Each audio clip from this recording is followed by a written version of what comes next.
तो कभी सोचा है कि एक एकदम नॉर्मल सा दिन कैसे देखते ही देखते एक वायरल मीम में बदल सकता है? आज हम एक ऐसी ही कहानी देखेंगे जो एक ऑनलाइन क्लास से शुरू हुई और लाखों लाइक्स पर जाकर खत्म हुई। तो चलो थोड़ा सीन इमेजिन करते हैं। पंखा ऐसे घूम रहा है जैसे कार्डियो कर रहा हो, पड़ोसी अंकल अखबार वाले पे चिल्ला रहे हैं और गली में कोई फुल वॉल्यूम पे काला चश्मा बजा रहा है। मतलब एकदम परफेक्ट इंडियन मॉर्निंग। मैं सुबह 10:30 बजे उठा और मेरी ऑनलाइन क्लास वो तो 9 बजे ही शुरू हो गई थी। हाँ, तो प्रॉब्लम की शुरुआत यहीं से हुई। तो भाई प्लान क्या था? प्लान वही था जो हर स्टूडेंट का होता है। चुपचाप क्लास ज्वाइन करो, कैमरा बंद, माइक म्यूट और कोशिश करो कि वापस सो जाओ। ये एक आर्ट है भाई। सब कुछ प्लान के हिसाब से ही चल रहा था और तभी प्रोफेसर ने मेरा नाम पुकारा। आदित्य। एकदम पिन ड्रॉप साइलेंस। और वो जो पैनिक वाला मोमेंट होता है ना, जो हर स्टूडेंट की जिंदगी में एक ना एक बार तो आता ही है, वो आ चुका था। उस टाइम दिल की धड़कनें ऐसी तेज हो गई थी मानो इंडिया को लास्ट बॉल पर 6 रन चाहिए हो और क्रीज पर मैं खड़ा हूँ। दाव पर लगी थी मेरी एकेडमिक इज्जत। मैंने फौरन अनम्यूट किया और वो लेजेंडरी बहाना चिपका दिया जो मतलब हर इंडियन स्टूडेंट ने कभी ना कभी तो यूज किया ही है। सर, नेटवर्क इशू है। और इस पर सर का जवाब देखो, इतना शांत।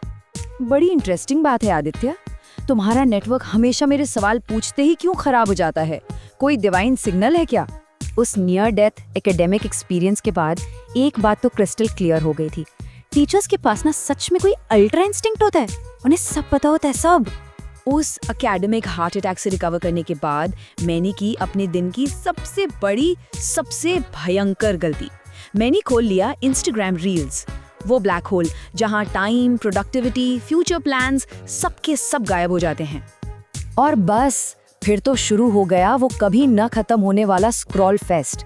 पहली रील, कोई लड़का 90s के गोविंदा की तरह नाच रहा है।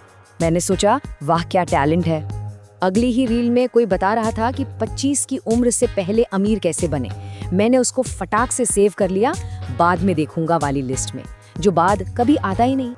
और फिर आई वो रील, एक बिल्ली दूसरी बिल्ली को थप्पड़ मार रही है और कैप्शन है, जब माँ सब्जी लाने को बोले। भाई ये देखकर मैं इतनी जोर से हंसा, मतलब कंट्रोल ही नहीं हुआ। और मेरी यही हंसी कहानी में एक नए कैरेक्टर को बुला लाई। मेरी मम्मी दौड़ती हुई कमरे में आई और उन्होंने इंडियन माओ का वो सबसे खतरनाक डायलॉग बोला, अकेले अकेले किस बात पर हंस रहे हो? अब देखो, पेरेंट्स को मीम समझाना, वो भी इंडियन पेरेंट्स को, ये तो माउंट एवरेस्ट चढ़ने से भी मुश्किल काम है। तो मैंने सबसे सेफ जवाब दिया, कुछ नहीं मम्मी। और बस ये जवाब अपने आप में सबसे बड़ा सस्पेंस थ्रिलर है। अब देखिए माँ की एक्सपर्ट इंटरोगेशन टेक्निक। स्टेप 1, वो शक वाली नजर से देखना। स्टेप 2, सबूत मांगना। अगर कुछ नहीं है तो दिखाओ जरा। और जब मैं फोन छिपाने लगा तो आया स्टेप 3, डाइवर्जन। एक साइड क्वेस्ट थमा दिया, जाओ दूध ले आओ। अब दूध लाने का ये मिशन भी कोई आसान काम नहीं था, एक एडवेंचर था पूरा। पहला बॉस लेवल तो गेट पर ही खड़ा था, शर्मा अंकल, हमारे मोहल्ले के ऑफिशियल एनपीसी और रिपोर्टर।